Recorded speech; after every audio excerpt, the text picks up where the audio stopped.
Teater Sanggar Cerita mempersembahkan serial Sandiwara Radio Babat Tanah Leluhur. Saatnya hampir tiba. Sebentar lagi rasa sakit itu akan tiba.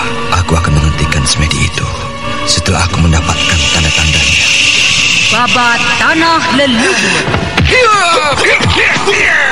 sebuah kisah kolosal dari tanah leluhur ratusan tahun yang silam di tanah Pasundan, yang diwarnai dengan kekerasan, ambisi, keserakahan, iri dan dengki, serta cita-cita dan cinta anak manusia. Kau belum juga mengatakan siapa pembunuhnya. Aku akan memberikan balasan yang setimpal padanya. Babat Tanah Leluhur. Naskah disusun oleh Tisar Sponsen. Ide cerita Cece Suhyar. Teknik dan montase Yadi Enos. Musik oleh Haris Sabar dengan sutradara Thomas Ake. Babat Tanah Leluhur didukung oleh artis-artis Sanggar Prativi. Chris Urspon sebagai Raden Sakapalwaguna, Mucus sebagai Kilanjo, Herman sebagai Arit Lungka, AP Burhan sebagai Surembangan, dan pembawa cerita Neni Sumardi.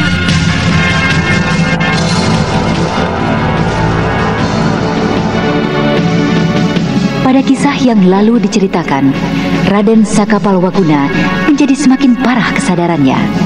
Dewi Jampi nyaris menyerah menghadapi kenyataan yang menimpa Raden Sakapalwaguna.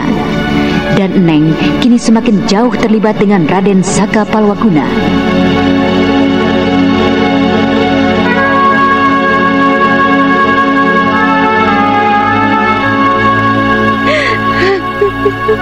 Bagaimana, Neng? Apakah kau mau melakukan permainanmu itu? Terus sampai datang satu keajaiban, satu mukjizat dari Yang Maha Agung. Tidak. Sudahlah, Neng. Kau bantulah aku sekarang. Kita akan menyadarkan kembali pemuda ini. Hanya satu pesanku. Kau harus dapat menahan pemuda ini di sini. Jangan biarkan ia meninggalkan tempat ini dalam keadaan seperti sekarang ini. Baik, Neng. Ayo, bantu aku untuk mendudukkan kembali pemuda ini. Yuk. Iya, Neng. Iya. Yuk. Iya. Bagus. Nah, sekarang menyingkirlah kau.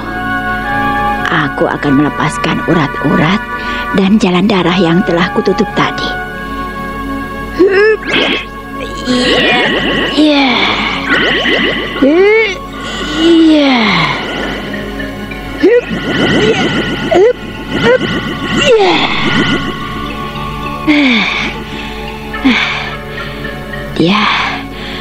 Dia telah kembali lepas dari totokanku tadi. Sebentar lagi dia akan sadarkan diri. Layanilah dia, biar aku keluar. Oh iya, jaga dirimu baik-baik, Neng. Iya, saya mengerti, Neng. Tuh, lihatlah, dia sudah mulai tersadar. Biar aku segera pergi saja ya.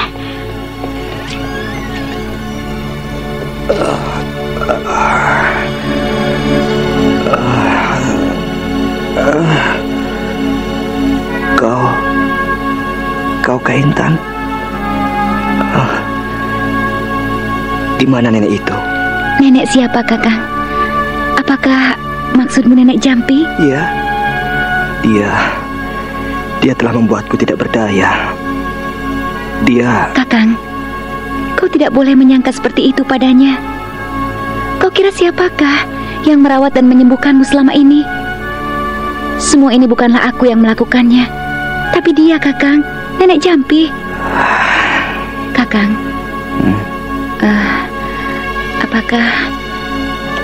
apakah Kakang dapat mengingat masa lalu Kakang? Apakah Kakang ingat tentang saudara-saudara Kakang? Tentang guru Kakang? Saudara-saudaraku? Guruku? Tidak. Aku tidak merasa mempunyai saudara maupun seorang guru. Lalu, apakah Kakang dapat mengingat dari mana Kakang berasal dan di mana Kakang tinggal?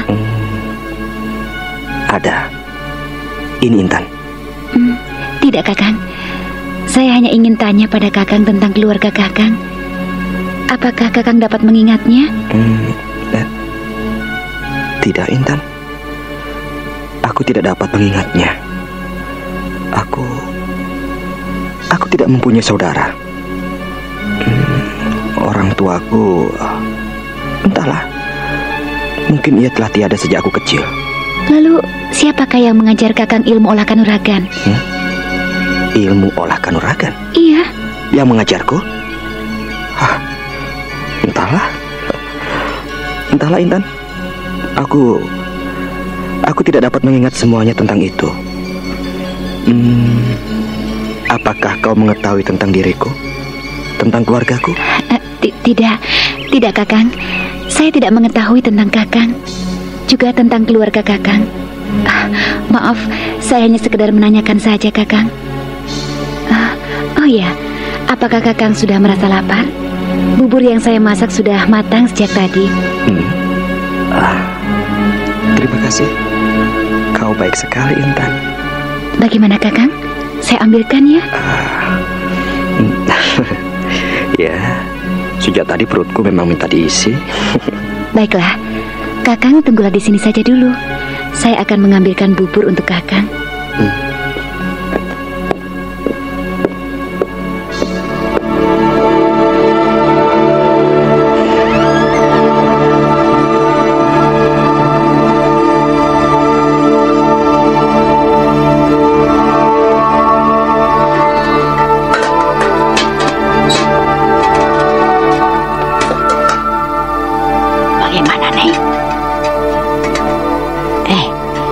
Bagaimana keadaan pemuda itu? Dan bagaimana sikapnya padamu? Saya kembali memperkenalkan siapa nenek. Dan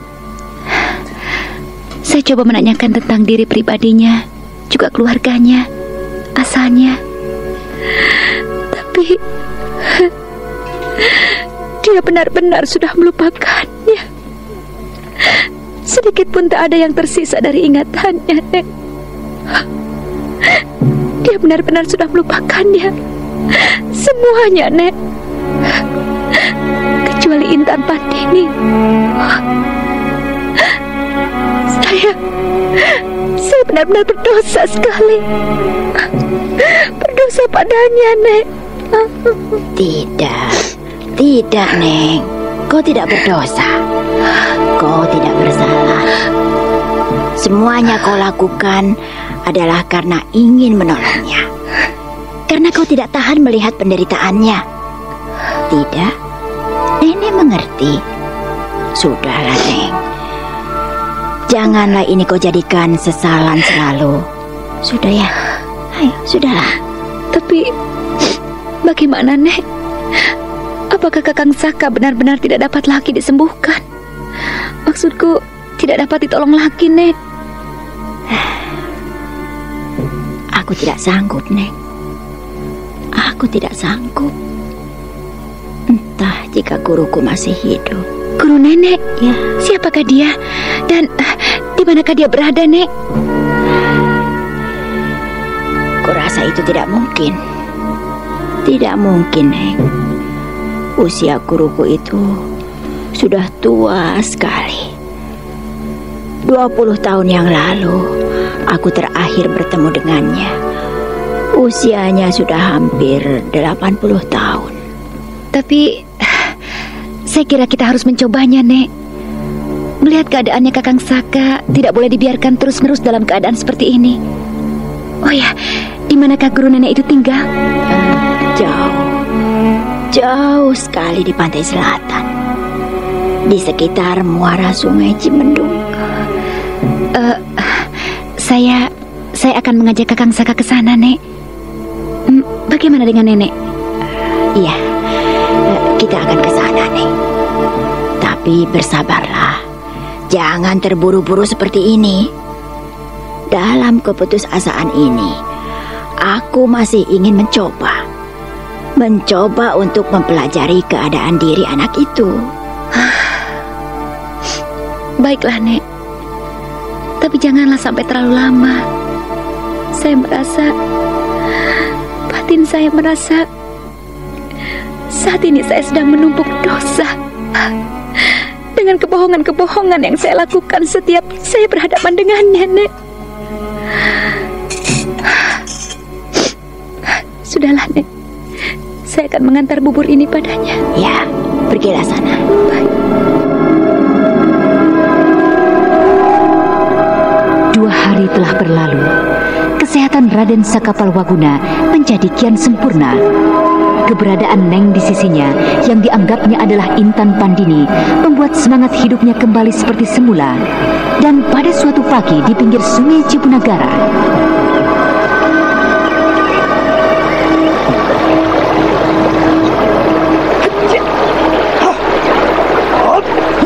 Berhentilah dulu sebentar, Kakang. Ini kubawakan minum dan makan pagi untuk Kakang. Kenapa kau bawa kemari? Tidak kau biarkan saja di pondok? Kemarin saya lihat Kakang kembali ke pondok hanya sekedar untuk sarapan. Dan kemudian kembali lagi ke tempat ini. Karena itulah, agar Kakang tidak menjadi repot, saya bawakan saja kemari. Kalau tak akanlah di batu pipi itu, kita akan duduk di rumput tebal itu, sambil menghirup minuman hangat dan memandang riak sungai Cipunagara. Kakang rupanya tidak hanya seorang pendekar yang gagah perkasa, tapi juga memiliki kelembutan rasa hingga mampu menangkap keindahan alam yang begitu dalam. Nah, ini minumlah, Kakang. Terima kasih, Intan.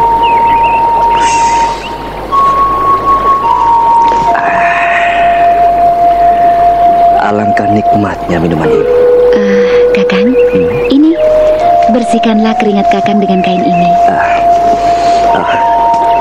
Terima kasih, Intan.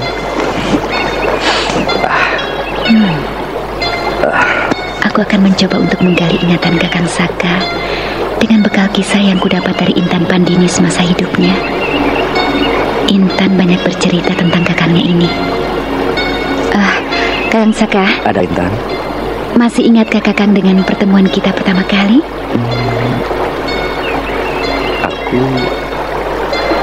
Oh ya, bagaimana itu terjadinya, Intan? Aku benar-benar tidak dapat mengingat semua itu. Ceritakanlah padaku.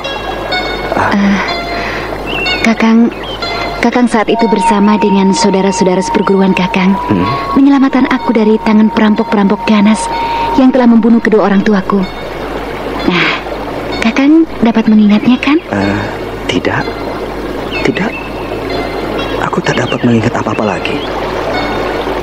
Aku tidak ingat kapan aku berjumpa denganmu.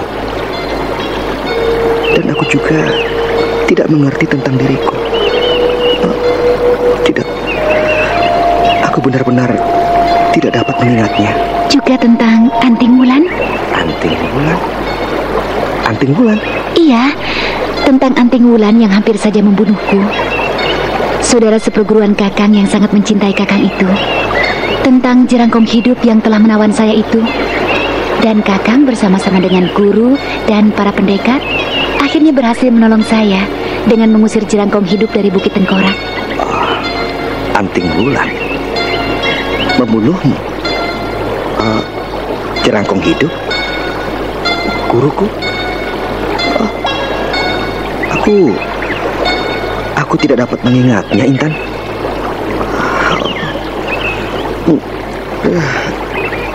Kepalaku terasa jadi demikian beratnya.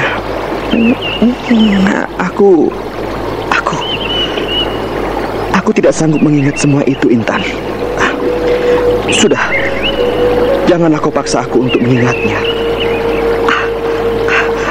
Aku tidak sanggup. Tidak sanggup. Maafkan aku, Kakang. Maafkan aku. Aku tidak ingin membuatmu seperti ini.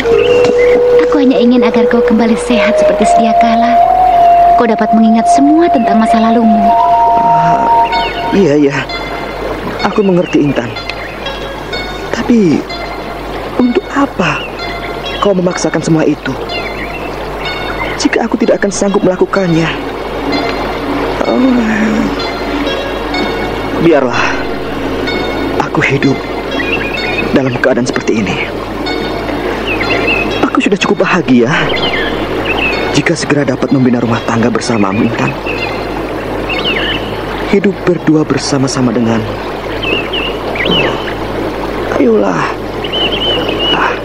Intan, kita sudah cukup usia untuk melakukan itu. Aku dapat menghidupimu, menghidupi keluarga kita kelak. Aku sanggup untuk membuka hutan dan menjadikannya tanah garapan. Intan, kita akan hidup tenang berdua bersama-sama dengan anak-anak kita. Kita akan mencari tempat yang sunyi, tempat yang jauh dari keramaian. Intan, kau dapat memilihnya. Ingin hidup di pinggiran sungai seperti ini, di sini, atau kau di kaki gunung yang sunyi dan dingin? Ayolah, Intan. Bukankah kau mau?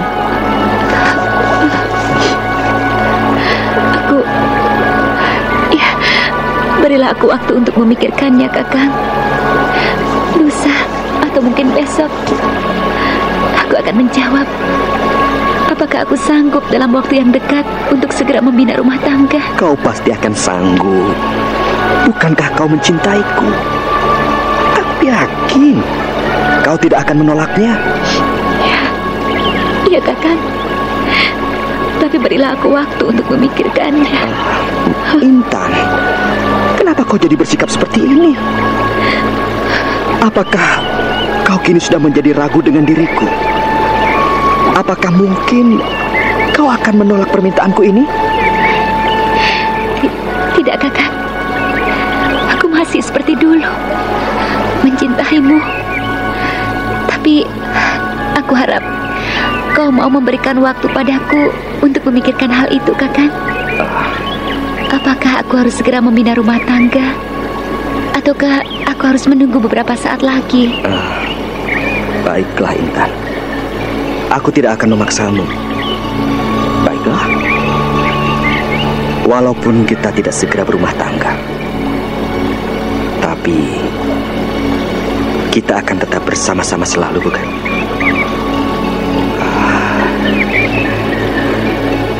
Intan,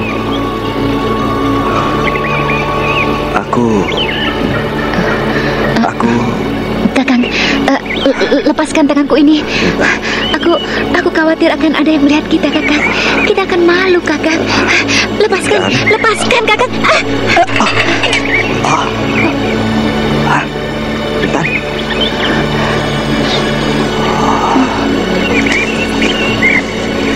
Maafkan aku, Intan. Aku sudah membasahi kainmu dengan minuman yang tertumpah itu. Tidak apa-apa, Kakang. Lihatlah itu. Kainmu pun telah dibasahi oleh minuman itu. Sudahlah. Aku akan kembali berlatih. Kembalilah jika kau ingin mengerjakan sesuatu di pondok. Tidak, Kakang. Biarlah aku tetap di sini menemanimu berlatih. Aku akan duduk di sini saja, Kakang. Baiklah. Hup. Hup. Hup. Ya. Hup. Ya.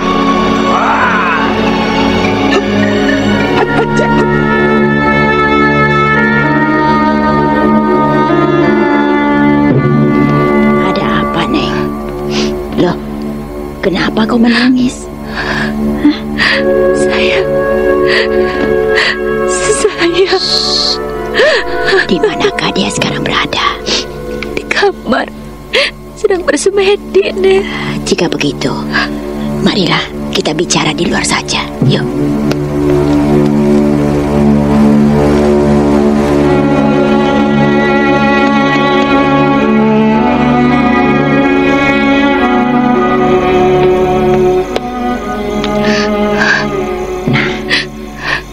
Ceritakanlah, ada apa dengan pemuda itu? Kenapa kau jadi seperti ini?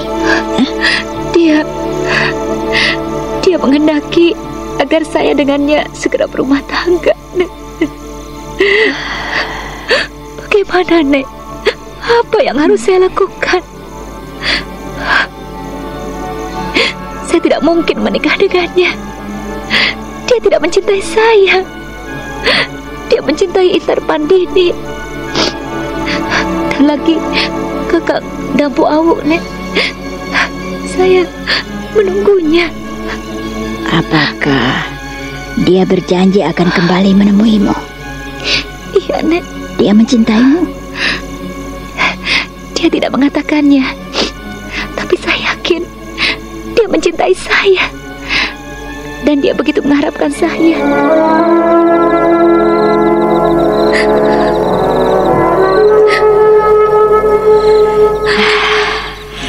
Jika kau menolak Sakapalwaguna, aku khawatir pemuda itu akan menjadi fatal keadaannya. Maksud nenek? Ya, kewarasannya akan terganggu secara fatal. Dan tingkat kewarasan pemuda itu akan menjadi lebih rendah dari seekor kerbau sekalipun. Maksud nenek, dia akan menjadi gila? Iya, itulah yang akan terjadi dengannya, Neng. Pukulan batin yang akan datang lagi sudah tidak akan mungkin dapat diterimanya lagi.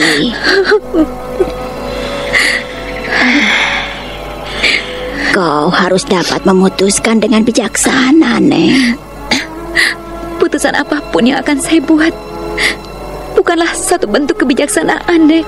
Tapi kau akan dapat membuat keputusan yang mendekati kebijaksanaan setidak-tidaknya.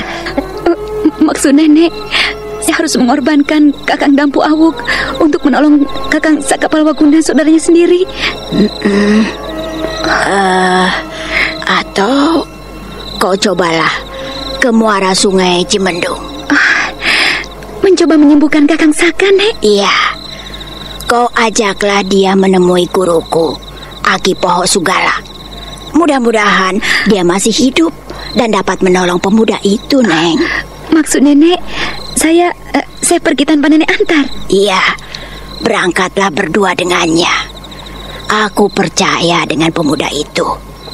Walaupun dia dalam keadaan demikian, tapi dia tetap tidak kehilangan sikap kesatrianya. Aku tidak dapat mengantarkanmu. Mintalah izin dari ayahmu di desa dan jenguk Ika anakmu.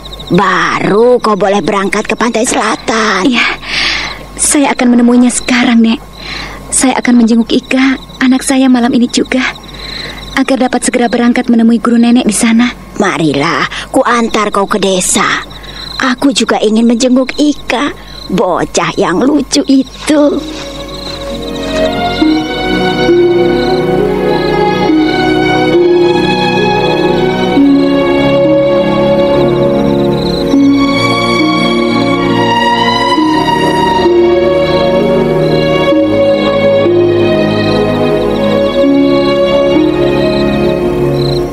Malam itu juga, Neng dengan diantar oleh Dewi Jambi menjenguk Ika dan meminta restu pada ayahnya untuk pergi beberapa lama ke tempat yang jauh.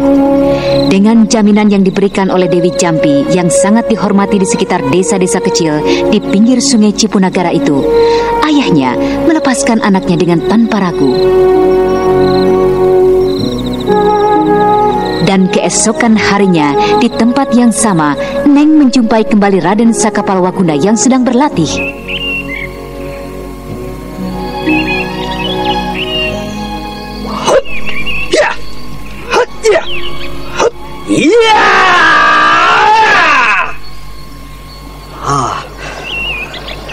Kau datang lagi kemari, membawa minuman hangat untukku.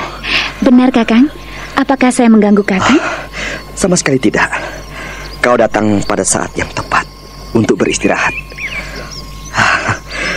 Lihatlah, peluhku sudah sedemikian banyaknya. Aku sudah lelah sekali dan butuh kehadiranmu dengan minuman hangat itu. Makanlah, Kakang, dan kemudian kita akan bicara. Bicara? Apa maksudmu? Kau mau menerima rencanaku kemarin? Makanlah dulu, Kang. Ini kain, Kang, untuk membersihkan keringatmu itu. Baik.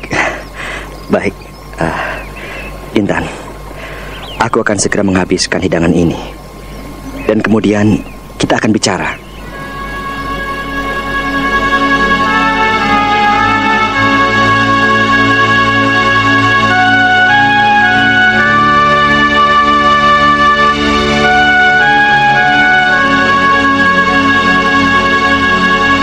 Sakapalwaguna kemudian menikmati hidangan yang dibawa oleh Neng yang masih saja dianggapnya sebagai Intan Pandini kekasihnya. Sementara itu, Neng mengawasinya dengan hati yang terenyuh. Mengawasi pemuda gagah dan tampan akan tetapi bernasib malang dengan berbagai macam perasaan yang tidak menentu. Dewata, alangkah malangnya nasib Kakang Saka. Jika saja dia tahu siapa diriku, jika kelak dia kembali sadar akan dirinya dan siapa aku, tentulah dia akan membenciku yang telah mempermainkan dirinya. Demikian juga dengan Kakang Dampu Awuk, orang yang aku tunggu dan aku harap-harapkan, tentu akan menjadi marah mengetahui aku berbuat seperti ini pada adik seperguruannya sendiri. Tapi Aku tidak melihat jalan lain lagi untuk menyelamatkan Kakang Saka. Ya, mudah-mudahan saja Aki Poho Sugala, guru dari nenek, akan dapat mengembalikan ingatannya. Dan aku akan menerima akibat apapun yang kelak akan terjadi dengan diriku. Ya, akibat apapun. Intan, kau melamun? Iya, Kakang. Aku melamun memikirkan tentang masa depan kita, Kakang. Kau lihat, semua makanan dan minuman yang kau hidangkan sudah kuhabiskan tanpa sisa lagi. Nah, sekarang ada apa? Apa yang ingin kau bicarakan? Tentang masa depan kita, Kakang. Tentang rencana Kakang kemarin. Tentang rencana berumah tangga itu. Iya, bagaimana keputusanmu? Aku dapat menerima keinginanmu, Kakang. Tapi aku minta kau mau mengantarkan aku ke muara Sungai Cimendung untuk menemui kakekku dan meminta restu darinya. Muara Sungai Cimendung? Iya. Bukankah itu di pantai selatan? Benar, Kakang, di pantai selatan. Apakah Kakang bersedia untuk mengantarkan aku ke sana? Tentu Intan. Aku bersedia mengantarmu ke sana. Kapan kita akan berangkat ke sana? Sekarang juga, jika Kakang bersedia. Sekarang juga kita akan ke sana? Iya, Kang. Ayolah, mana nenekmu itu? Katakan, kita akan berangkat sekarang. Kita akan segera meminta restu darinya. Mari. Tunggu. Tunggu dulu, Intan. Kau katakan akan meminta restu dari Nenek Jampi? Iya, bukankah seharusnya begitu, Kakang? Memohon doa pada orang tua untuk keselamatan kita di jalan.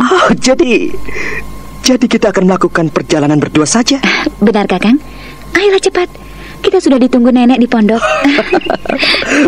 Mari Intan kekasihku. Mari sayang. Setelah memohon restu dari Dewi Jampi, Raden Sakapalwaguna dan Neng berangkat menuju muara Sungai Cimendung di pantai selatan. Maafkan aku, Neng. Aku tidak dapat mengantarkanmu ke sana. Mudah-mudahan kalian akan mendapat keselamatan dalam perjalanan kalian. Kita tinggalkan dulu Raden Sakapalwaguna yang tengah menuju muara Sungai Cimendung. Sekarang, marilah kita ikuti kisah dari Raden Purbaya bersama dengan Mamang Kuraya yang tengah bersiap-siap memasuki istana Karangsedana.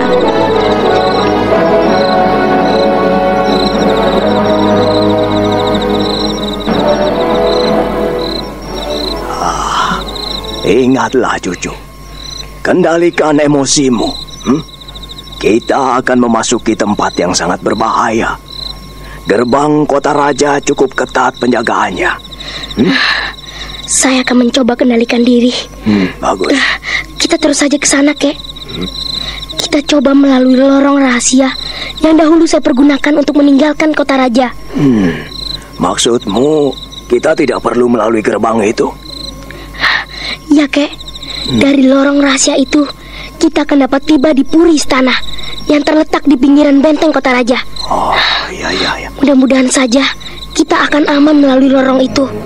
Ayo, Kek. Lorong itu sudah tidak terlampau jauh lagi. Ini dia lorongnya, Kek. Biar saya geser batu ini. Alangkah cermatnya keluarga kalian mempersiapkan diri. Iya, lorong ini betul-betul tersembunyi. Siapa yang akan menyangka di pinggir parit kecil, di bawah tebing batu seperti ini, ada sebuah lubang rahasia. Hati-hatilah. Jangan sampai mengeluarkan suara ribut. Aku khawatir akan ada yang melihat perbuatan kita. Jangan khawatir, Kek. Iya. Iya. Mari kita segera masuk, Kek. Iya. Mari, Kek.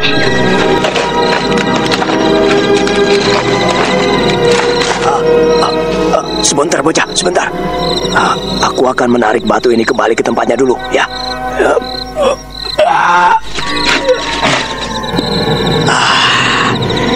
Sudah. Ayo, kita lanjutkan perjalanan kita. Mari, Kek. Iya, ayo. Tunggu. Biar aku yang berjalan di depan. Aku khawatir ada sesuatu yang berubah di depan sana nanti. Tentu kau bisa mendapat celaka.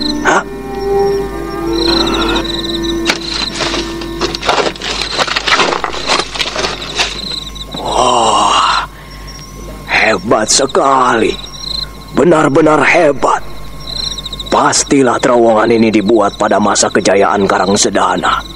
Saat mana masih dikenal dengan nama Kerajaan Sunda. Kerajaan Sunda? Iya. Kenapa? Apakah kau tidak mengetahui tentang masa lalu keluargamu? Sejarah dari kakek buyutmu? Sedikit saya tahu dari cerita ibunda. Dan juga dari catatan-catatan yang saya temui di perpustakaan istana. Tentang kebesaran masa lalu dari Karangsedana yang dikenal dengan nama Sunda atau Pasundan. Ceritakanlah, Kek. Ceritakanlah apa yang kakek ketahui tentang Karangsedana masa lalu. Tidak banyak yang ku ketahui, cucu. Yang aku ketahui dari ayahku adalah tentang kebesaran kerajaan Pasundan yang menguasai seluruh tanah Pasundan. Jika aku mendengar dan menyimpulkan cerita ayahku dulu, kebesaran kerajaan Sunda jauh melebihi kerajaan Galuh sekarang ini. Kakek buyutmu yang saat itu memerintah kerajaan Sunda ditaklukkan oleh Galuh. Menurut ayahku, saat itu kebesaran kerajaan Sunda tidaklah karena prajuritnya, tapi karena kebijaksanaan rajanya. Galuh adalah satu-satunya kerajaan yang merasa iri dengannya, dan diam-diam menyiapkan bala tentara dan menaklukkannya. Apa kau tidak mengetahui itu semua? Tidak, Kek. Saya tidak mengetahui sebanyak itu. Kelak, jika saya bertemu dengan ayahanda, saya akan menanyakan itu semua. Iya. Rupanya kita telah sampai, cucu. Tidak ada jalan lagi di depanku. Sekarang, kakek boleh mengangkat batu di atas kakek. Itu adalah lantai batu di taman. Iya. Baiklah, aku akan mencoba mengangkatnya sedikit dan melihat keadaan di luar sana, ya. Sebentar.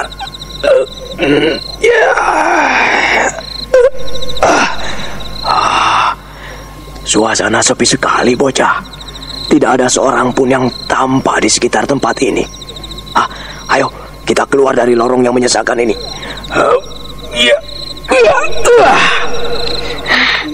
Ini adalah peristirahatan ayahanda di dalam kota raja. Ayo, Kek, kita tinggalkan tempat ini. Iya. Awas. Ada penjaga di pintu puri. Kita melompati dinding ini saja. Ayo, Purbaya.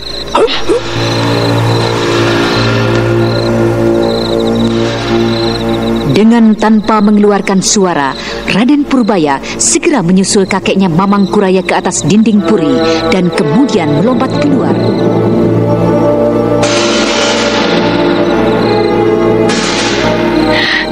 Kita Ayahanda sudah tiba di dalam kota raja dengan selamat, Kek. Sekarang, marilah kita menuju istana. Iya, ayo. Purbaya, sebaiknya kita mencari dan melalui jalan yang ramai agar kita tidak menarik perhatian di tempat yang sunyi seperti ini. Jika begitu, sebaiknya kita memintas jalan itu. Ayo. Iya, ayo. Awas. Ada rombongan prajurit. Ayo, bersembunyi Purbaya. Ayo. Rombongan prajurit yang sedang meronda. Kek. Ada apa? Kita belum mengetahui suasana di desa Pancuran Bambu. Saya khawatir suasana di sana juga seperti di sini. Tumpaka di sana hanya seorang diri. Sudah, tenanglah cucu. Kukira dengan pesan yang kau berikan untuk tetap diam di dalam rumah penduduk desa itu, ia akan selamat. Tidak mendapat gangguan apapun. Mudah-mudahan saja tidak terjadi apa-apa dengan Bibi Cempaka. Iya, sudah. Ayolah, kita lanjutkan lagi perjalanan kita. Ayo.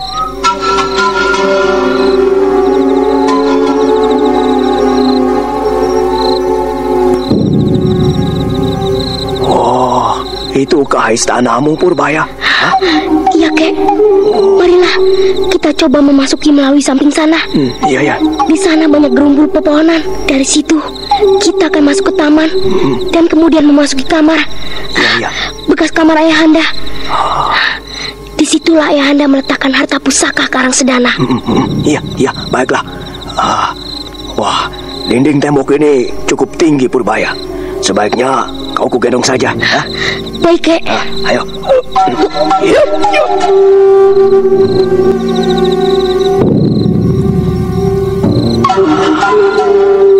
Malam belum lagi larut. Kau lihat di bawah sana.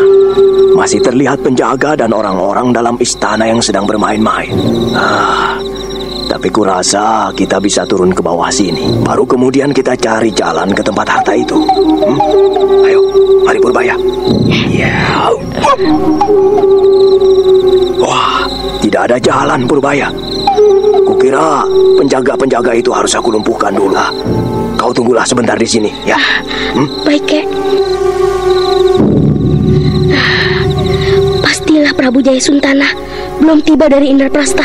Pertemuan itu setidak-tidaknya akan memakan waktu yang cukup lama. Hei, siapa kau? Bukankah kau Kakang Mas Purbaya?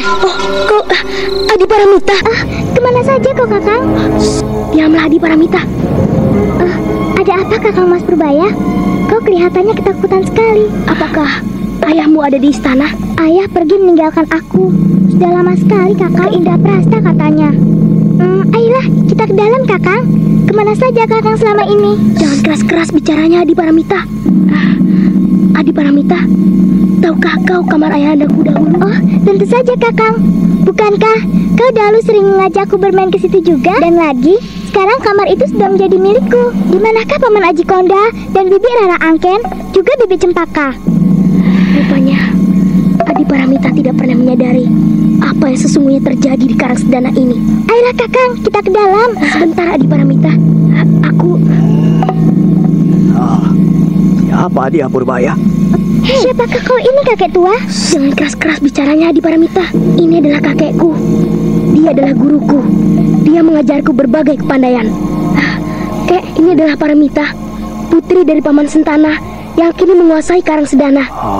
Dulu ayahmu yang menjadi raja. Sekarang ganti ayahku. Adi Mas Paramita, aku datang kemari adalah untuk mengambil kembali beberapa barangku dan juga mainanku yang tertinggal di dalam kamarku yang sekarang menjadi kamarmu. Aku sudah mempunyai mainan yang banyak, Kakang. Kau ambillah mainanmu di sana. Tapi di manakah kau letakkan mainanmu itu? Aku tidak pernah melihatnya. Aku meletakkannya di salah satu sudut. Mungkin juga di belakang lemari besar ayahanda. Tapi itu pasti ada di sana. Ayolah, kita ambil mainan itu. Mari. Awas, Raden. Ada yang datang. Maaf, Adi Paramita. Diamlah sebentar, Adi Paramita. Janganlah mengeluarkan suara. Bukankah kau mau menolongku? Tuan Putri! Aku akan melumpuhkannya setelah dia memasuki taman ini. Di tempat itu banyak sekali prajurit. Walaupun aku dapat melumpuhkannya, tapi aku tidak akan mungkin dapat menyembunyikan sekian banyak tubuh orang-orang itu. Tuan Putri, hari sudah malam. Ibunda tuanku mengharap agar Tuan Putri segera kembali. Prajurit itu mengurungkan niatnya kemari. Lihatlah, dia akan mencari ke tempat lain. Putri yang cantik, maukah kau memanggil orang yang mencarimu itu ke tempat ini? Benar, Adi Paramita. Orang itu pastilah akan menghalangku untuk mengambil barang-barangku di dalam kamar. Panggillah dia jika kau ingin menolongku. Gadis cilik yang berusia sekitar 9 tahun itu menganggukkan kepalanya dan kemudian segera saja Raden Purbaya melepaskan mulut gadis itu dari bekapannya. Maafkan aku, Adi Paramita. Kau membuat aku terkejut, Kakang Mas Purbaya. Untuk apakah harus kupanggil Paman Banur? Panggillah cepat sebelum dia jauh meninggalkan kita. Ayo, Adi Paramita. Baiklah, Kakang Mas. Hei, aku di sini, Paman Banur. Kembalilah, Tuan Putri. Malam sudah semakin larut. Tuan Putri harus segera tidur. Carilah tempat persembunyianku, Paman. Baiklah, saya akan mencari Tuan Putri. Tapi jika bertemu, Tuan Putri harus segera tidur. Baik, Paman. Perlahan-lahan, prajurit pengasuh Putri Paramita memasuki gerumbul pepohonan taman istana. Dan ketika prajurit yang dipanggil dengan nama Paman Banur itu memasuki gerumbul,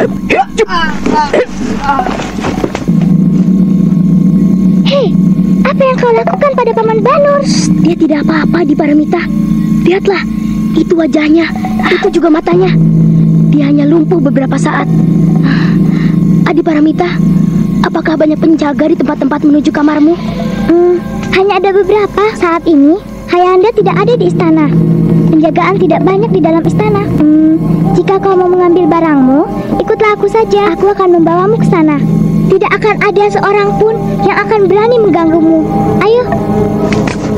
Ya, baiklah anak manis. Tapi kira sebaiknya kita ke sana secara diam-diam saja. Bukankah begitu lebih baik? Terserah kalian saja. Marilah. Ya, ayo. dengan mengendap-endap, Raden Purbaya dan Mamang Kuraya yang diantar oleh Putri Prabu Jayasuntana memasuki kawasan Taman Sari. Beberapa orang penjaga yang sedang meronda berhasil dilumpuhkan oleh Mamang Kuraya tanpa sepengetahuan Putri Paramita yang berjalan di depannya. Dan ketika mereka hendak melalui lorong indah yang di kiri kanannya dipenuhi dengan bunga aneka warna, mereka melihat serombongan orang yang sedang melintas. Bersembunyi. Kenapa? Paman-paman hidung panjang itu baik sekali Kakang Mas Purbaya. Siapakah mereka itu, Adi Paramita? Mereka adalah para pengawal yang ditugaskan menjaga keselamatan ibundaku, Kakang. Mereka didatangkan ayahanda dari negeri India. Mereka lucu dan ramah sekali. Nanti Kakang akan kukenalkan dengan mereka. Jangan dulu, Adi Paramita. Jangan sekarang. Biar nanti saja. Tunggu dulu. Kelihatannya mereka memiliki kepandaian yang cukup tinggi. Biarkan mereka berlalu hingga jauh. Iya. Ayo, anak manis. Itukah kamarmu? Benar, Kek. Ayo kita segera ke sana. Ibuku dan seorang dayang pasti berada di dalam. Ayolah, ibuku pasti akan senang sekali bertemu denganmu.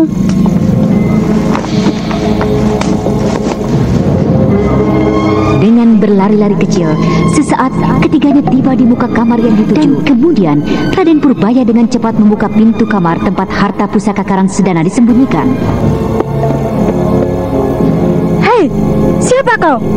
Kau Purbaya?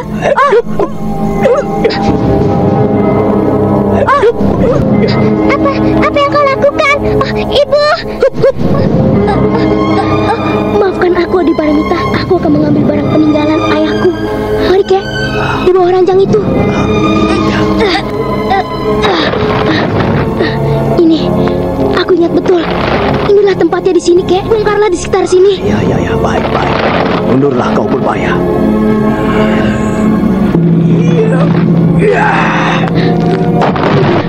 Sudah kelihatan peti besarnya. Ini dia, Kek.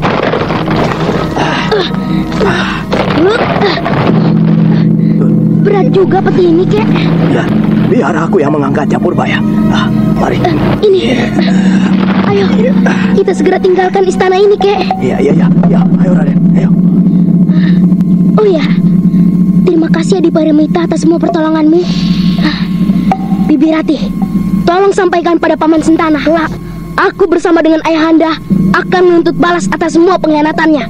Selamat tinggal.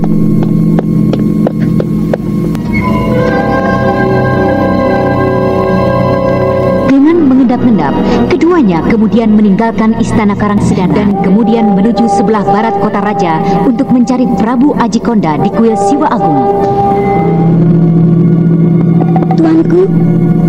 Tuanku, hamba datang membawakan makan malam. Tuanku, apakah Tuanku Permaisuri sudah tertidur? Tapi kukira tidak mungkin. Baru saja ia memerintahkan aku untuk membawakan makan malam untuknya. Coba aku ketuk sekali lagi. Tuanku. Apa yang sedang kau lakukan di situ? Tuan Amista, ini saya membawakan makan malam yang telah dipesan oleh Tuan Permaisuri. Tapi saya sudah mengetuknya beberapa kali. Tidak juga ada sahutan dari dalam. Jika begitu, bawa kembali hidangan itu ke dapur. Tuan Permaisuri pastilah sudah tertidur. Tapi saya rasa tidak mungkin, Tuan Resi. Baru saja saya diminta mengambil makan ini.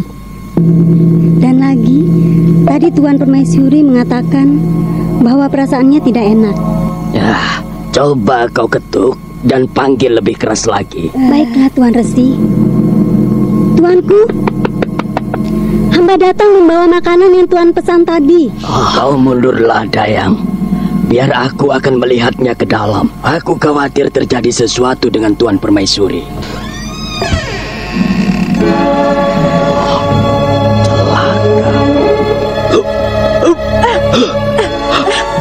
Putra Ajikonda masuk dan mengambil barang milikku. Tangkap dia! Tangkap pencuri itu! Baik, Tuan Putri. Hei, tutup gerbang istana. Ada pencuri masuk. Geledah setiap sudut istana. Tutup gerbang kota raja. Geledah, sana satu. Ayo, aku ke sini. Apa yang terjadi denganmu, Paramita? Mengapa kau bawa anak itu kemari? Saya tidak tahu Kakang Mas Purbaya akan jahat pada ibu. Bukankah itu barang Kakang Mas Purbaya? Paramita, barang itu ada di dalam kamar kita. Berarti itu adalah milik kita. Dia telah datang secara sembunyi-sembunyi. Berarti dia adalah pencuri. Jika itu memang barang milik kita, mengapa Paramita tidak pernah diberitahu? Juga ibu tidak pernah tahu. Juga Ayahanda. Pastilah itu benar barang Kakang Mas Purbaya. Bukankah ini juga dulu adalah kamar Kakang Mas Purbaya? Barang itu milik kita, Paramita. Sudah, diamkah? Masih juga kau membela pencuri itu? Tapi Kakang Mas Purbaya adalah kawan Paramita, Bu. Dia begitu baik dulu pada saya. Tidak mungkin dia mau mengambil barang milik kita. Anak nakal. Akan kukatakan pada ayahmu jika dia kembali, dan kau akan segera menerima hukumanmu. Lekas pergi dan basuh kakimu. Baiklah, Bunda. Ayolah, cepat Purbaya.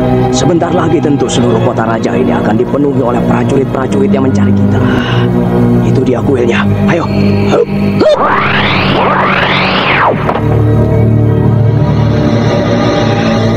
Ayo, mari masuk. Ayo, Purbaya. Bukankah ini kuil Siwa Agung? Iya. Di manakah Ayahandaku berada, Kek? Ayolah, mari kita masuk saja ke dalam. Ayo. Berhenti dulu di sana. Siapakah kalian ini? Untuk apa kalian memasuki kuil agung ini pada malam-malam seperti ini? Maaf, kami sedang mencari seseorang di dalam sini. Siapakah yang Kisana cari? Di sini tidak ada seorang pun yang tinggal kecuali saya sebagai pengurus kuil ini. Saya mencari Ayahandaku Prabu Ajikonda. Kau bicara apa? Aku mencari ayahandaku, Paman. Ayahandaku Prabu Ajikonda, penguasa Karangsedana, beberapa waktu yang lalu. Sebaiknya kalian keluar saja. Saya tidak tahu menahu yang kalian bicarakan.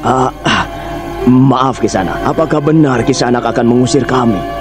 Mengusir Raden Purbaya, putra dari junjunganmu? apakah kelak kau tidak akan menyesal jika junjunganmu yang berada di salah satu kamar mendengarnya? Kau telah mengusir satu-satunya putra yang telah sekian lama menghilang. Ayo, marilah Raden, kita tinggalkan saja tempat ini. Tunggu dulu. Ada apa Kisana? Apakah kalian tidak sedang memperdayai aku? Apa kalian tidak mempercayai kami? Baiklah, jika demikian kami akan segera meninggalkan kuil ini. Tunggu dulu kakek tua. Ikutilah aku. Ya. Kau tunggulah di sini sebentar. Aku akan melihat ke dalam. Ya, baiklah. Benarkah di sini ayahanda bersembunyi? Tunggulah sebentar. Raden akan segera mengetahui kepastiannya. Tapi tempat ini begitu sunyi. Seakan-akan tidak ada seorang penghuninya. Itu agaknya di luar sudah mulai berkeliaran prajurit dan tokoh-tokoh kenamaan yang merupakan pengawal istana Karangsedana. Mengapa lama sekali, Kek? Apakah orang tadi sudah memperdaya kita? Biarlah, aku masuk saja ke dalam sana, Kek. Jangan Purbaya, jangan.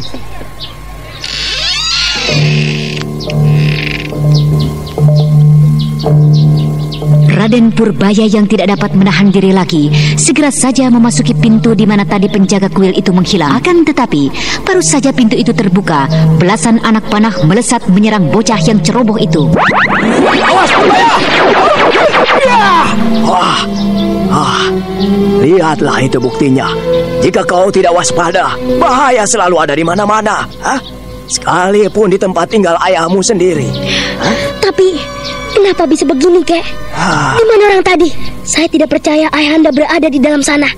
Baiklah, kita lihat sekarang ke dalam sana. Ayo, kita masuk ke dalam. Kek. Peti itu apakah akan kita letakkan di sini? Iya. Hampir saja barang yang sudah kita dapatkan dengan susah payah hilang karena kelalaian kita. Ayo, kita cari monyet yang telah memperdaya kita itu. Ayo.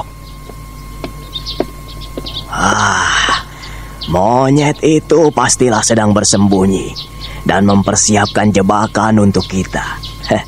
Biar akan ku coba mencari di mana dia bersembunyi.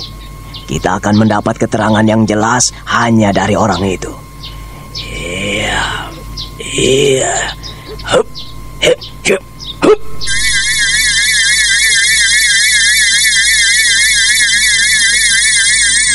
Kemudian Mamang Kuraya yang merupakan tokoh mahasakti di tanah Pasundan pada masa lalu menerapkan aji 4 arah pembeda gerak, sebuah aji pendengaran sakti yang kini telah dimiliki oleh pendekar-pendekar dari Gua Larang yang merupakan murid keturunannya. Monyet itu berada di depan kita di ruang itu. Mari kita masuki pintu itu. Ketika pintu berikutnya berhasil dibuka oleh Mamang Kuraya, tidak ada sesuatu jebakan pun yang ditemuinya. Ruangan kosong di hadapan mereka segera saja dikenali oleh Mamang Kuraya. Inilah ruang yang kulihat tadi siang. Ya, disinilah ayahandamu kulihat sedang berkumpul bersama dengan beberapa orang pengikutnya. Keluarlah Kisanak. Ayo keluarlah, atau aku akan menarikmu keluar dari arca-arca di sudut itu. Setelah beberapa saat tidak mendapat jawaban, Mamang Kuraya melangkah maju ke tengah ruangan mendekati tempat persembunyian penjaga kuil Siwa Agung. Akan tetapi, tanpa diduga-duga dari atas atap kuil yang tinggi, sebuah jaring yang cukup besar jatuh dan siap untuk membungkus tubuh kedua kakek dan cucu itu.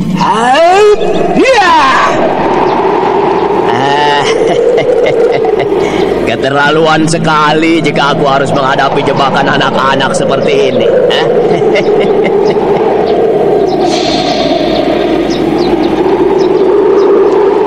Sambil tertawa terkekeh-kekeh, Mamang Kuraya mengangkat tangannya ke atas dan segulung angin yang keras bertiup dan menahan luncuran jaring yang turun menimpanya. Dan kemudian seiring dengan putaran tenaganya, jaring itu pun dililit menjadi segulung kain besar.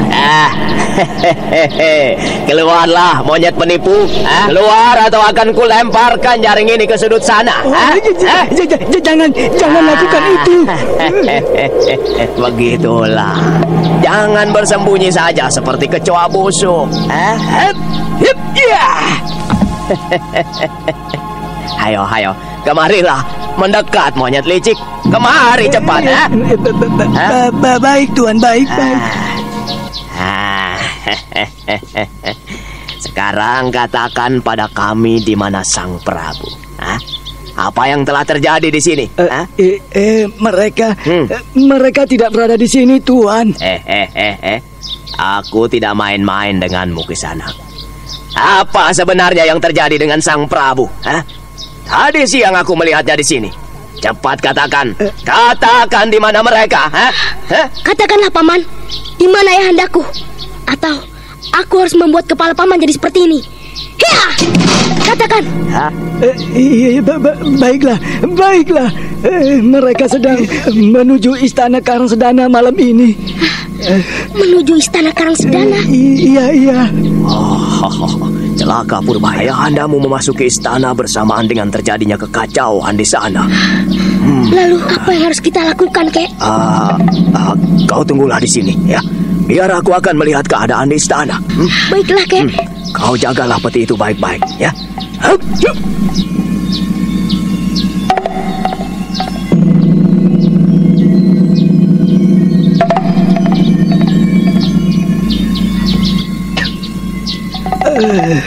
Benarkah kau putra dari Sang Prabu Aji Konda? Benarkah kau adalah Raden Purbaya? Sudahlah, jangan mengoceh saja. Kau telah membuang waktu banyak, Paman. Jika saja sampai terjadi sesuatu dengan ayahandaku karena ulahmu itu, aku akan memberimu hajaran. Akan kupatahkan tanganmu atau kuhancurkan mulutmu itu. Ada yang datang. Sembunyi cepat. Tunggu dulu, tuanku. Ada orang di dalam sini. Tunggu, Kakak Sedawarna. Tunggu, Pak Sedawarna. Dia putraku Purbaya. Tunggu. Ayahanda. Anakku Purbaya. Bagaimana kau bisa berada di sini? Ayahanda. Di mana Ibu Muna? Ayahanda, Ibunda sudah tiada. Ibunda sudah tewas di padepokan Gua Larang. Dinda Rara Angken. Hei, Purbaya, bagaimana kau bisa berada di sini? Bersama siapa kau kemari? Ya, tuanku, Raden Purbaya luar biasa sekali. Dia mampu menghindarkan diri dari serangan-serangan hamba yang hebat. Entah siapakah yang memberikan pelajaran pada Raden. Ananda kemari bersama dengan kakek Mamangkuraya, yang juga adalah guru Ananda.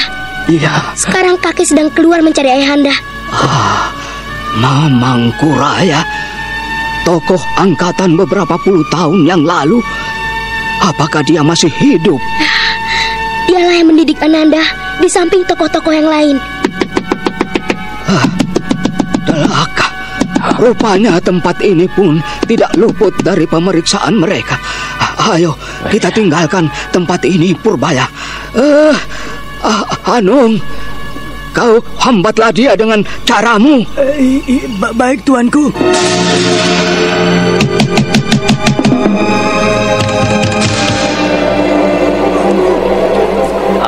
Ayo cepat Purbaya. Apa itu? Kenapa kau bawa-bawa peti itu? Saya ingin mempersembahkan ini pada ayahanda. Harta pusaka milik kita, ayahanda. Apa katamu Purbaya? Oh iya. Betul ini peti yang kita cari Purbaya. Dari mana kau mendapatkannya? Kita tinggalkan dulu tempat ini, tuanku. Baru kita lanjutkan pembicaraan ini. Ayo, mereka sebentar lagi akan tiba di sini. Ya.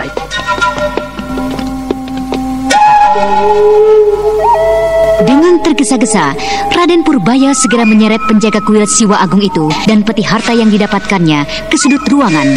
Dan baru saja dia selesai menyembunyikan tubuhnya, beberapa laki-laki dengan tergesa-gesa memasuki ruangan di mana dia bersembunyi. Dan tanpa disadarinya, Raden Purbaya menyentuh sebuah patung kecil. Kita langsung ke Kedung Manyar, tuanku. Ya, baiklah. Mari kita ke sana. Sebentar. Sebentar Ayahanda. Ya. Kita singgah sebentar di pancuran bambu. Ada apa di sana? Ada sesuatu milikmu yang tertinggal. Alah, sudahlah, biarkan sajalah. Tidak, kita ke sana dahulu Ayahanda. Ananda akan menjemput Bibi Cempaka. Cempaka? Dayang kecil itu? Iya Ayahanda. Alah, sudahlah Purbaya, biarkan saja anak itu. Biarkan saja anak itu. Sementara di sana nanti, satu saat kita akan menjemputnya. Ini, Ayahanda bawalah. Hup. Ya. Saya akan menjemputnya dan kemudian mencari Ayahanda di Kedung Anyar. Tunggu Purbaya, tunggu dulu. Sengkon, angkat peti itu. Kita ke pancuran bambu dulu. Ya, baik tuanku.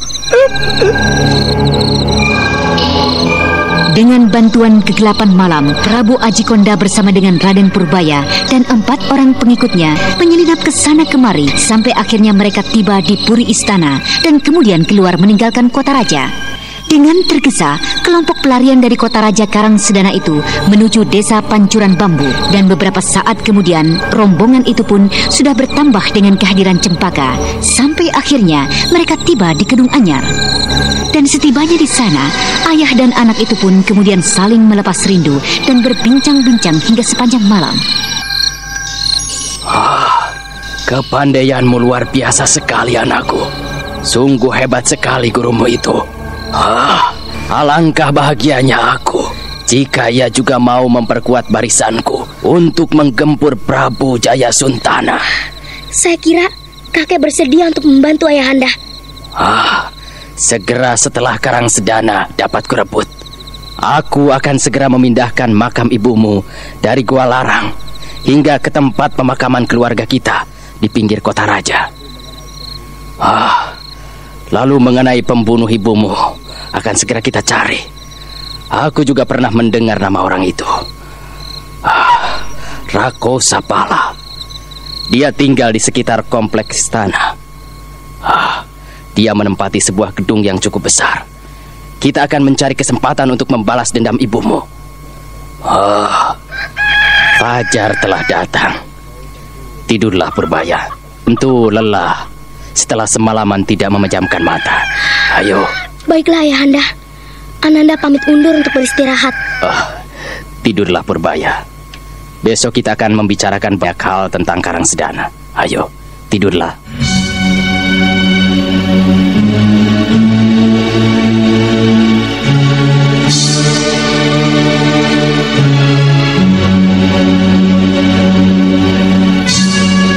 Kita tinggalkan dahulu Raden Purbaya yang kini tengah kembali bersama dengan ayahandanya Prabu Ajikonda. Sekarang marilah kita ikuti perjalanan dari Mamangkuraya yang tengah mencari Prabu Ajikonda di istana Karangsedana. Berbahaya sekali buat Prabu Ajikonda masuk ke dalam istana dalam keadaan siaga seperti ini. Aku tidak melihat kemungkinan adanya keributan lain. Mereka hanya terlihat dalam keadaan puncak kewaspadaan.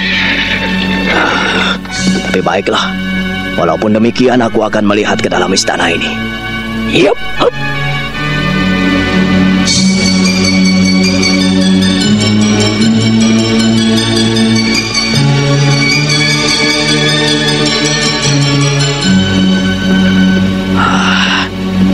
Tidak ada tanda-tanda apapun di dalam.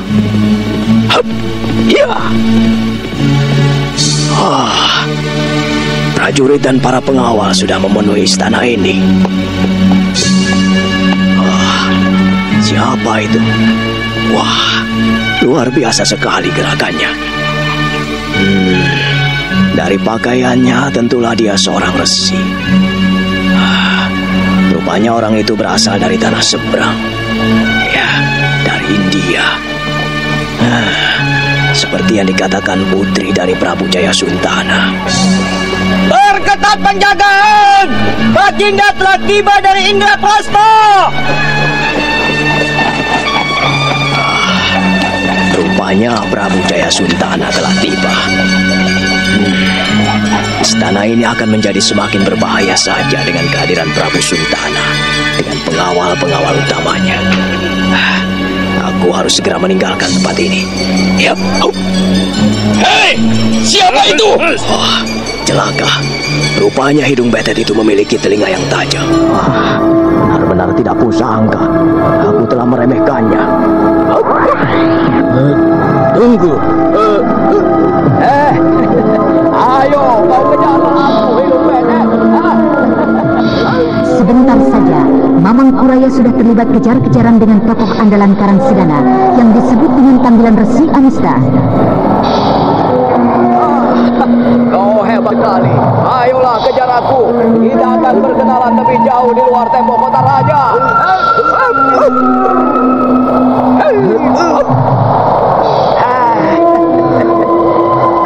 Hebat juga ilmu larimu, sobat. Siapakah kau ini, orang tua? Kepandaianmu pun kukira bukan tandinganku. Tapi sebagai pengawal istana, aku harus menjaga dan melakukan tugasku dengan sebaik-baiknya. Karena itu, aku akan mencoba untuk menangkapmu dan membawamu kembali ke istana. Ayolah kita coba saja segera. Sudah lama aku tidak menemukan tandingan yang dapat memuaskan hatiku. Agaknya kau cukup mengembirakan aku. Ayolah, ayo. Sebelum kita memulai, apakah aku dapat mengetahui dengan siapa aku berhadapan? Aku ini dikenal di negeriku dengan nama Resi Amista. Ya. Aku datang ke tempat ini baru beberapa purnama. Siapakah tuan yang hebat? Baiklah. Baik, aku akan memperkenalkan diri. Di negeriku aku dikenal dengan nama Mamang Kuraya. Cukup? Terima kasih. Nama tuan sudah saya ketahui. Sekarang kepandaian tuanlah yang ingin saya ketahui. Oh, iya. Bersiaplah.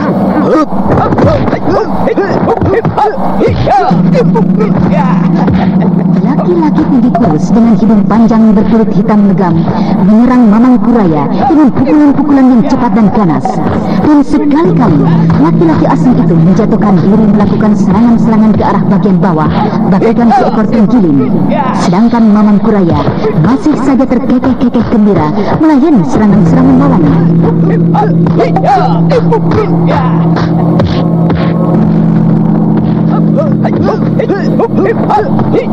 Setelah beberapa saat tidak berhasil mendesak Mamang Kuraya, Resi Amista yang menjadi sangat penasaran kemudian melompat tinggi ke belakang dan kemudian berdiri dengan kedua kaki yang merapat kedua telapak tangannya ditempelkan satu sama lain di depan dadanya. Dan mulutnya komat kamit mengeluarkan kata-kata yang tidak dapat dimengerti oleh Mamang Kuraya. Dan kemudian dari atas kepalanya keluar asap tipis yang sangat halus. Dilakukan oleh orang asing. Tapi baiklah, aku harus berhati-hati.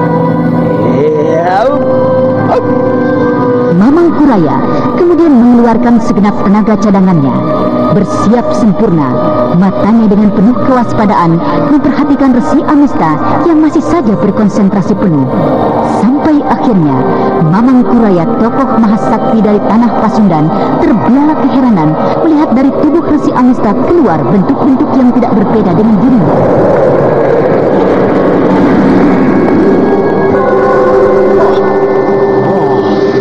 Dewata aku, ilmu apakah yang dimiliki Resi asing ini? Ilmu sihir aku. Wah, dia mampu memecah tubuhnya hingga menjadi 5.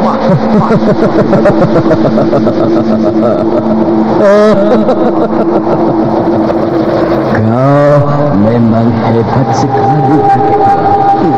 Tapi sekarang coba kau hadapilah ilmu 5 bayang-bayang ini.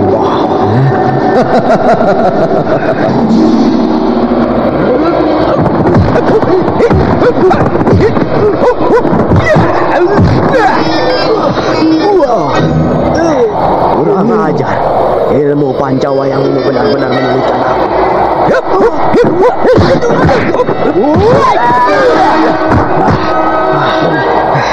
Terpaksa aku harus mengeluarkan Aji Semedi Dewa Gila.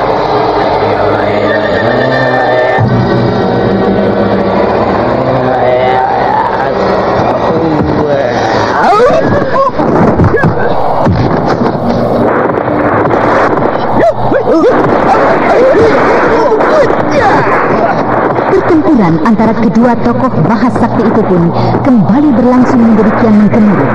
Kali ini yang tampak pada pandangan mata adalah orang-orang yang saling menyerang. Dahan dan batang-batang pohon berderak patah terkena angin pukulan mereka. Pertempuran terus berlangsung. Akan tetapi Resi Amista tetap saja tidak berhasil mendesak lawannya, apalagi mengalahkannya. Akan tetapi Mamang Kuraya yang berhasil memukul bentuk-bentuk dari Resi Amista tidak juga berhasil membuatnya tak berdaya. Bentuk kembaran itu mampu bangkit untuk kemudian menyerangnya lagi.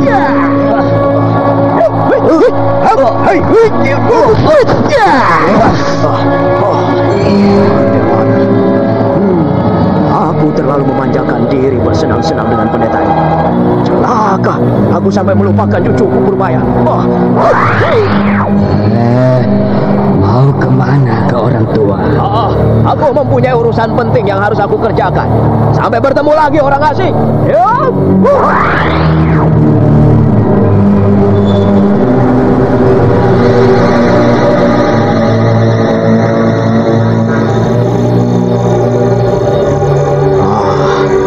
Celaka.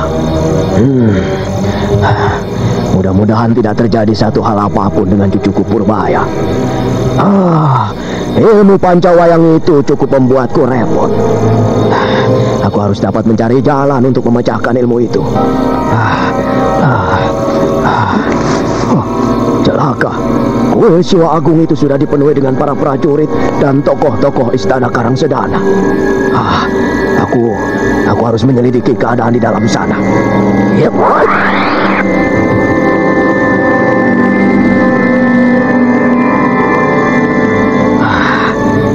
Itu penjaga kuil sedang diperiksa oleh para prajurit Prabu Suntana. Iya.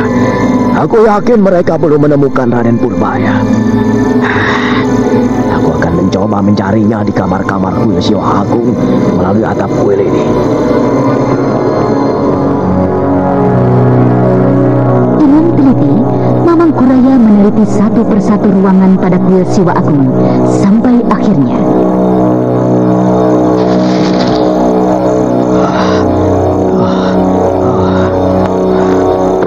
tidak berada dalam kuil ini. Kira anak itu sudah meninggalkan kuil ini. Baik,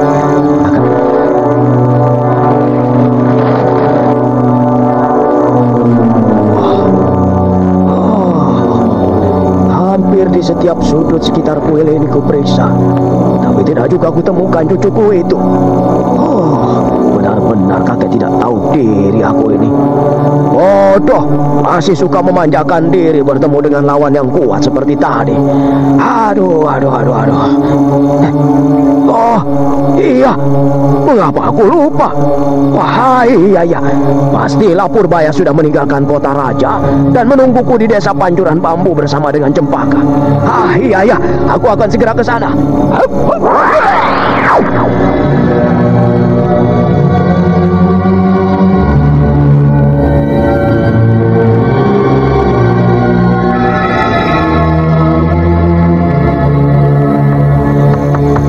Sampurasun. Rampes. Loh. Kau orang tua. Ada apa kau kelihatan terkejut di sana? Di mana Cempaka cucuku? Mari silakan masuk dulu. Ya. Duduklah. Ya. Mungkin aku bersalah padamu orang tua. Cucumu tadi beberapa saat yang lalu telah pergi dari sini. Cucumu yang laki-laki itu yang menjemputnya. Dia menjemputnya. Apakah dia tidak menitipkan pesan-pesan untukku? Kelihatannya mereka tergesa-gesa. Cucu laki-lakimu itu datang bersama dengan beberapa orang laki-laki yang... Apa? Aku tidak dapat mengenal wajahnya. Mereka sebagian memakai caping, dan jika tidak salah dengar, cucumu itu memanggil salah seorang itu dengan sebutan Ayahanda. Iya. Aku lupa menanyakan tentang dirimu. karena yang menjemput adalah cucumu sendiri. Dan lagi mereka kelihatan sangat tergesa-gesa sekali. Iya. Sudahlah, baiklah Kisanak. Terima kasih atas semua kebaikanmu. Ya. Jika begitu, aku pamit saja. Aku akan mencoba mencari di tempat keluarganya yang lain. Ya, mari. Mari. Ya.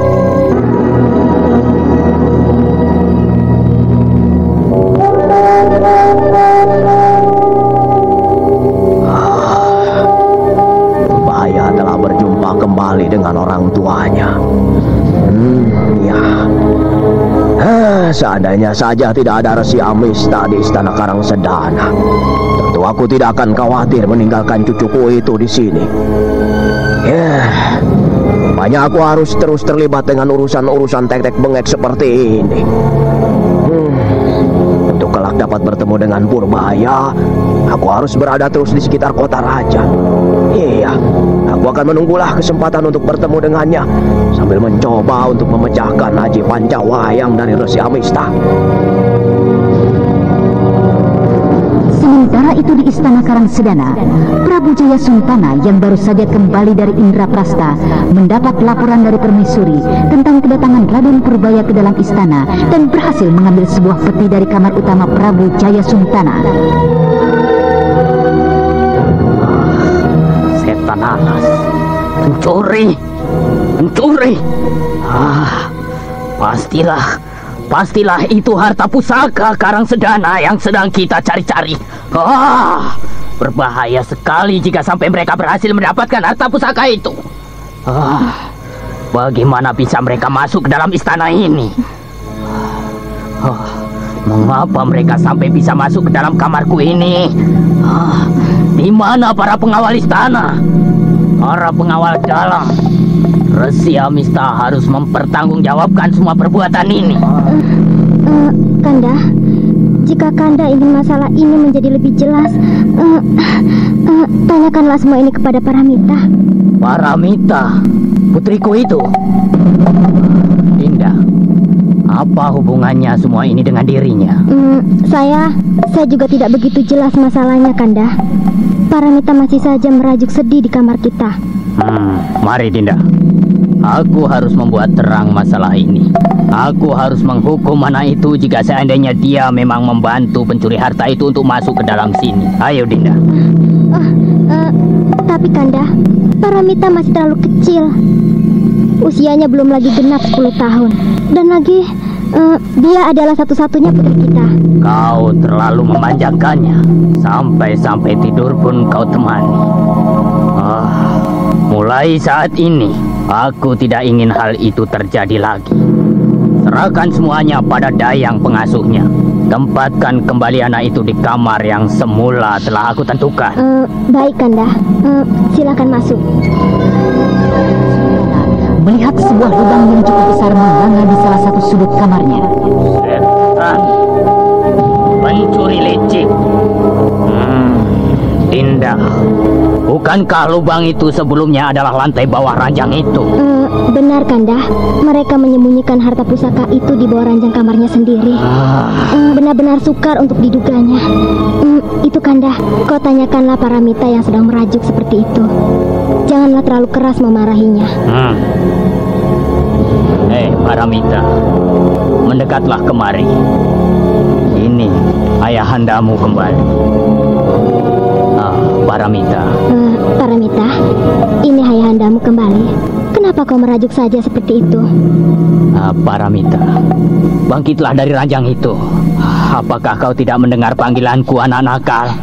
Bukankah ayah kembali hanya untuk memarahi Mita? Dengar anak manis, aku tidak ada waktu untuk bermain-main denganmu. Sekarang coba kau ceritakan kepadaku. Apa yang sudah kau lakukan dengan pencuri-pencuri yang datang itu? Menurut ibumu, kau yang mengantarkannya hingga kemari. Betulkah demikian, Paramita? Kenapa kau diam saja? Ayahandamu bertanya, Paramita. Mereka bukanlah pencuri, Ayah. Mereka bukan pencuri. Kakang Mas Purbaya datang untuk mengambil barangnya sendiri yang disembunyikannya di sini. Itu bukan milik kita. Ayahanda tidak pernah mengetahuinya. Juga ibunda. Setan. Kau membela anak itu. Apakah kau ingin mendapat hukuman dari ayahandamu? Paramita, dengarlah. Jika mereka itu tidak bermaksud jahat, kenapa mereka harus takut untuk datang dengan berterus terang? Tidak bersembunyi-sembunyi seperti tadi. Bukankah itu bukti mereka adalah pencuri? Saya tidak mengerti, tapi saya yakin Kakang Mas Purbaya bukanlah orang yang jahat. Dia baik dengan saya. Dia banyak memberikan mainan dan selalu mengajak saya bermain. Jadi benar kau yang mengantarkan anak itu masuk kemari, sehingga setan itu dengan leluasa mengambil peti harta itu dari kamar ayahandamu. Iya. Setan. Hei Dayang, bawa anak ini ke kamarnya yang dulu dan kunci dia di dalam sana sampai kuperintahkan untuk melepaskannya keluar. Kanda. Itu adalah perintahku, Dinda. Paramita tidak boleh kita biarkan menjadi liar seperti itu. Hei, cepat bawa dia keluar dari kamarku. Ayo. Bagaimana Amista? Apalagi yang hendak kau bicarakan sekarang? Kenapa bisa sampai terjadi hal seperti ini? Aku percayakan keamanan istanaku kepadamu. Kepada engkau yang katanya mampu menggulung seluruh tokoh Pasundan ini dengan kepandaianmu itu. Apa jawabmu, Amista? Oh, ampun tuanku. Kejadian yang baru saja terjadi adalah di luar kuasa hamba. Hamba benar-benar tidak mengerti mengapa penjagaan yang sudah hamba buat sedemikian ketatnya masih juga berhasil disusupi oleh mereka. Ampunkan hamba. Hanya itukah pertanggungan jawabmu? Ampun tuanku. Sesungguhnya lah pencuri itu memiliki kepandaian yang sangat tinggi. Akan tetapi walaupun demikian hamba masih dapat melayaninya. Tapi peristiwa ini bisa sampai terjadi adalah karena maaf tuanku, menurut salah seorang pengawal adalah karena Tuan Putri sendiri. Pengawal Banur telah menceritakan semuanya pada hamba. Kau benar, Amista. Karena itulah anakku kuberikan hukuman saat ini. Dan untukmu aku beri maaf. Ini kuperkenalkan kau dengan Kirangga, seorang wakil dari Indraprasta. Kirangga dikenal juga dengan panggilan Raden Kuda Amoksa. Beliau adalah masih keluarga dengan Prabu Sora di Indraprasta dan juga Prabu Sana di Galuh. Hormat saya untuk Tuan Kuda Amoksa. Saya adalah seorang pengembara asing yang tiba di Pasundan dan mendapat belas kasihan dari Sang Prabu Suntana. Seorang tokoh sakti seperti engkau, masa hendak melempar tanggung jawab pada seorang bocah kecil? Ampun Tuanku Amoksa. Ku dengar dari Kakang Prabu Suntana, engkau sesumbar mampu untuk menggulung tokoh-tokoh Pasundan dengan kepandaianmu, dan sanggup untuk mengalahkan tokoh seperti Jelangkong Hidup. Benar demikian, Amista? Itulah bentuk dari pengabdian hamba pada Baginda Suntana. Dan memang demikian janji hamba sesungguhnya. Kau sombong sekali, Amista. Apakah dapat kau buktikan semua ucapanmu itu? Apakah harus hamba buktikan saat ini juga, tuanku? Iya, buktikanlah saat ini juga, agar Kakang Suntana tidak menjadi korban dari omong besarmu itu. Buktikanlah, Amista. Sesaat memejamkan matanya. Sesaat suasana di mangsal pertemuan utama itu menjadi hening. Dan ketika resi asing itu membuka kedua matanya, kedua bola matanya seakan-akan membara memandang ke arah Raden Kuda Amoksa, sejurus pandangan yang mempunyai kekuatan yang tidak dapat terlawankan itu.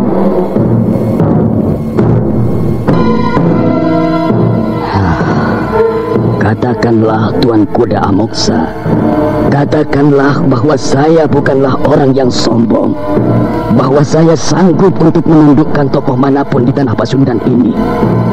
Katakanlah Tuan Kuda Amoksa. Iya. Kau adalah seorang yang tidak. Katakanlah Tuan Amoksa. Iya, kau seorang yang tidak terlawankan di tanah Pasundan ini. Terima kasih Tuan Amoksa, jika memang Tuan sudah memaklumi. Kau keterlaluan sekali, Amista. Sekarang kau buktikanlah bahwa kau tidak hanya sekedar mampu mempergunakan ilmu setan itu. Bangkitlah, aku akan menguji kepandaianmu. Adirangga, apakah harus ada ujian dalam bentuk seperti ini? Kakang duduk tenanglah di situ. Biar aku akan mencoba kepandaiannya orang asing ini. Ayo, bangkitlah Amista. Menghadapi Raden Kuda Amoksa yang menjadi semakin berang, Resi Amista tetap saja duduk beberapa saat. Akan tetapi, kemudian terjadi sebuah pandangan yang menakjubkan. Dari tubuh Resi Amista keluar sebuah bentuk lain yang benar-benar menyerupai dirinya sepenuhnya, yang kemudian berdiri menghadapi Raden Kuda Amoksa. Seketika itu juga, bangsal utama kembali dikeliputi oleh ketegangan yang bercampur baur dengan kekaguman. Saya siap menerima petunjuk dari Tuan Amoksa. Baik, akan kuhadapi cara apapun yang kau tunjukkan padaku, hai orang asing.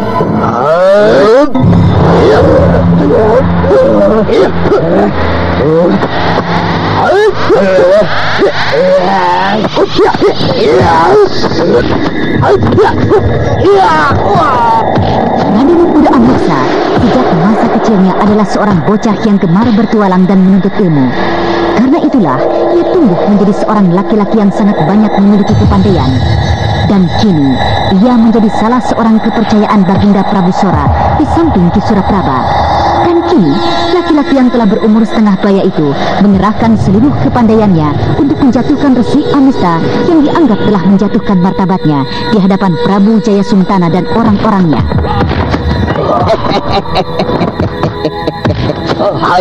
Ayo, bangkitlah Amista, bangkitlah. Kau boleh menghadapiku bersama dengan bayang-bayang setanmu itu. Ilmu dari 5 bayang-bayang ini tidak akan mungkin dapat Tuan kalahkan. Bayang-bayang tubuh hamba itu tidak akan dapat Tuanku kalahkan. Ingin melihat sampai sejauh mana Tuanku dapat menghadapi ilmu 5 bayang-bayang yang hamba miliki.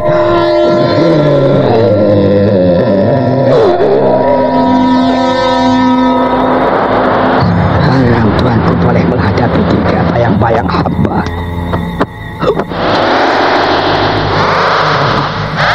Marilah, sekarang hadapilah hamba.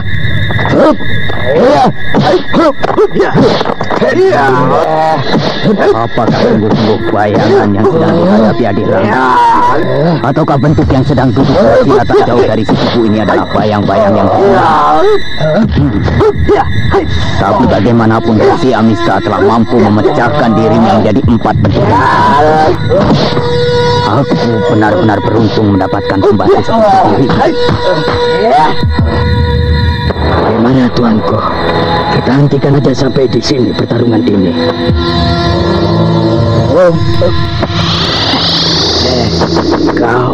Kau benar-benar hebat, Amista. Aku mengakui kepandaianmu memang luar biasa. Tapi bolehkah aku tahu apakah nama aji yang kau pergunakan itu? Aji 5 bayang-bayang. Oh, inilah kekuatan hamba seutuhnya.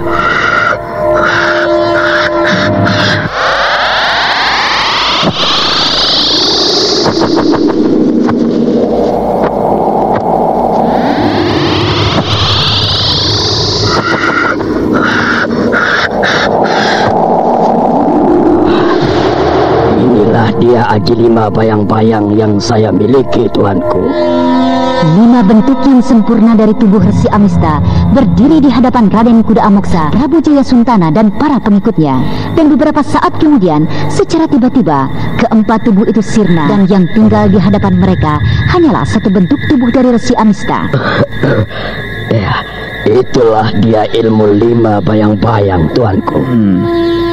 Kepandaianmu memang sangat luar biasa, Amista. Mungkin saja kau dapat mengalahkan Jerangkong Hidup. Tapi jika sesumbarmu dapat mengalahkan seluruh jago dari tanah Pasundan ini, kau keliru.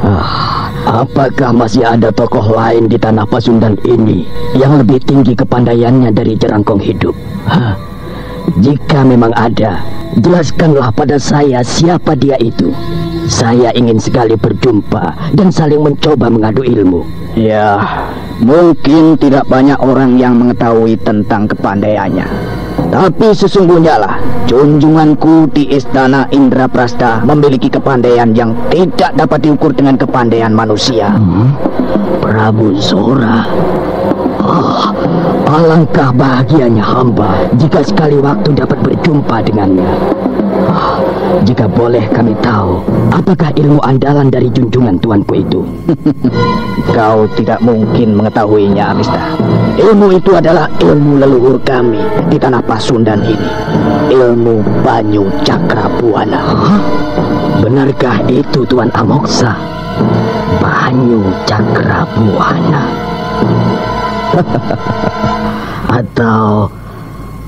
Ataukah tuanku sedang mempermainkan saya? Ilmu itu tidak pernah ada di dunia ini, tuanku. Apakah kau juga mengenal ilmu itu?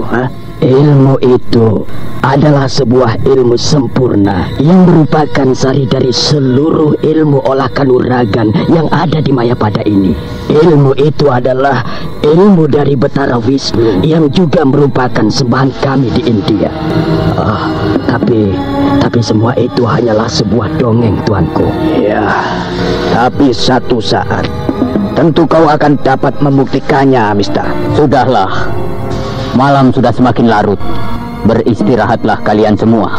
Besok kita akan bertemu lagi membicarakan beberapa hal masalah Aji Konda yang menurut beberapa petugas sandi kita tengah mempersiapkan satu gerakan balasan. Tetaplah waspada, Amista. Baik, tuanku.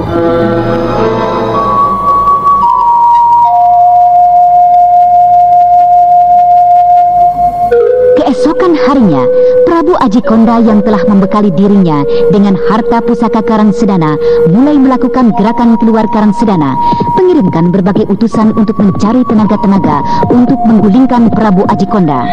Sementara itu di tempat rahasia kelompok Prabu Aji Konda, Raden Purbaya tengah menemui ayahandanya.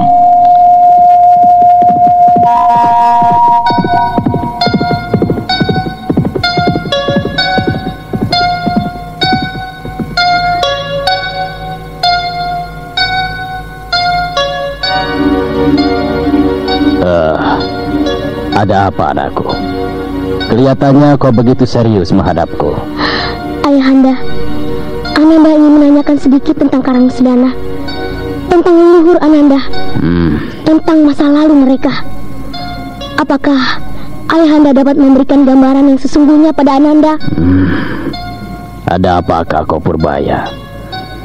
Mengapa tiba-tiba saja kau bertanya tentang leluhur kita? Tentang masa lalu dari mereka?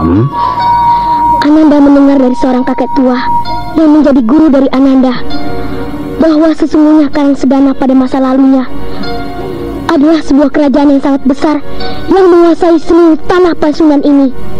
Benarkah semua itu, Ayahanda? Kau benar, anakku. Kau benar.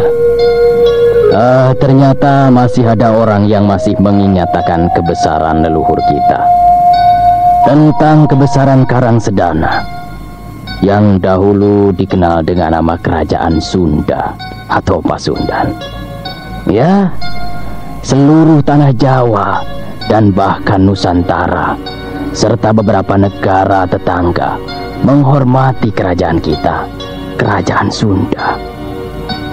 Dan juga leluhur kita besar karena kepandaian mereka mengatur kesejahteraan rakyat. kebijaksanaan, dan keadilannya terhadap rakyat, anakku. Lalu, mengapa sekarang bisa jadi seperti ini? Begini, Galuh, yang saat itu merupakan kerajaan kecil, merasa iri dengan daerah dan wilayah besar yang dikuasai leluhurmu.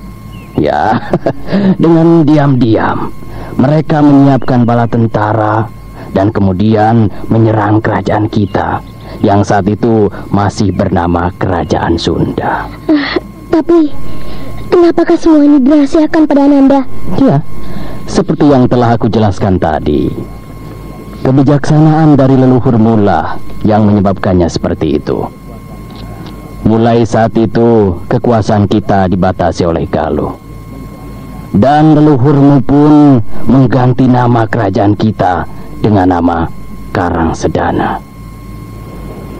Ya, semua ini dirahasiakan karena perintah dari leluhurmu yang merupakan kakek buyutmu.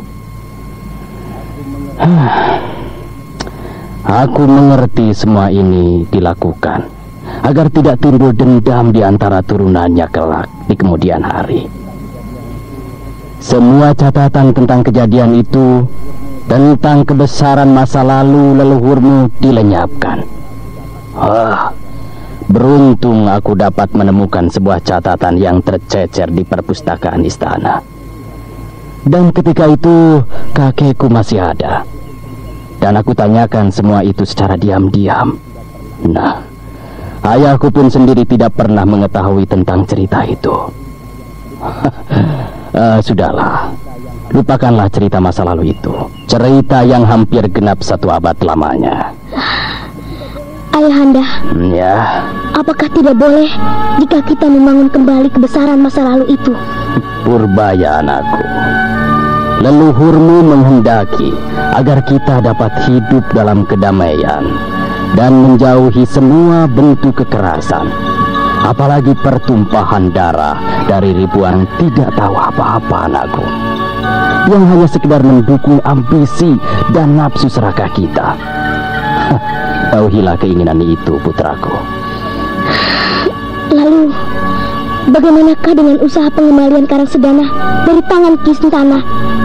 Seandainya saja Prabu Jaya Suntana saat itu sanggup memerintah dengan bijaksana, aku ikhlas untuk melepaskan semua kedudukanku dari Karangsedana. Tetapi Ki Sentana tidak sanggup melakukan itu, anakku.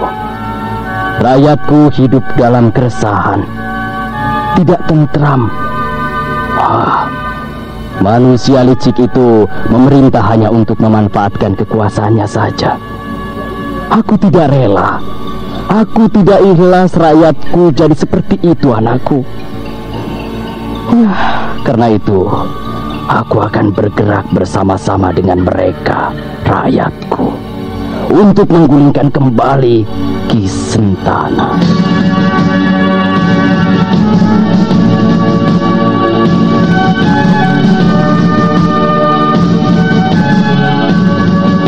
Nah, para pendengar sekalian, sikap apakah yang kelak akan diambil oleh Raden Purbaya setelah mendengar kisah tentang masa lalu dari leluhurnya?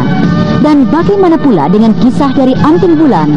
Untuk mengetahui jawabannya, ikutilah kisah Babat Tanah Leluhur ini dalam episode ke-8, Satria Cilik Karangsedana. Sampai jumpa.